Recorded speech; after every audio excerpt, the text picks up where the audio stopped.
Revelation 2314. From the 26th of April 1942. Arousing the Spirit Spark. Without the Spirit of God, even the deepest wisdom remains hidden. You must first have awakened the spiritual spark within you before the knowledge of God and His rule and activity can be made accessible to you. The awakening of the spiritual spark in you is your task in life, for with the awakening of the Spirit in you begins your higher development as a human being. The soul begins to unite with the Spirit, which is the purpose and goal of life on earth. But a uniting of the soul with the Spirit must also bring knowledge to the soul, which is previously ignorant, since the Spirit in it knows everything because it is a part of God. The penetration of divine knowledge, however, gives the soul a certain freedom, for darkness of spirit is a bondage. The soul is narrowly limited in its knowledge, whereas the transmission of wisdom from God is a state of light and strength for it, thus a state of freedom. This becomes understandable when the soul's actual task is taken into consideration. The soul should overcome matter, thus it should disregard the body's desire for worldly things which are matter. It should strive for unification with the Spirit within itself.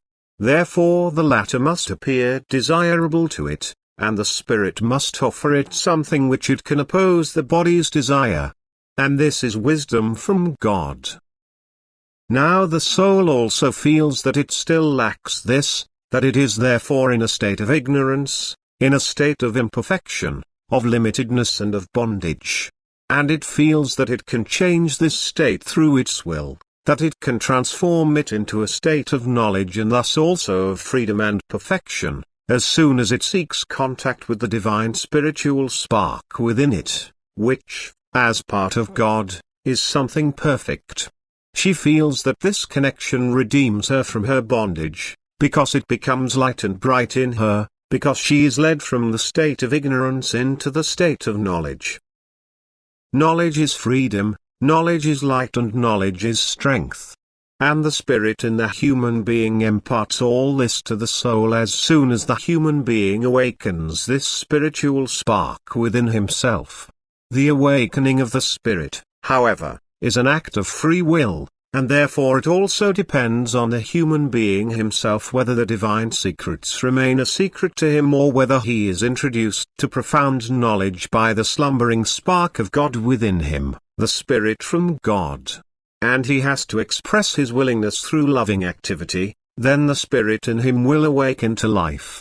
And he will introduce the human being's soul to a realm which is otherwise inaccessible to people.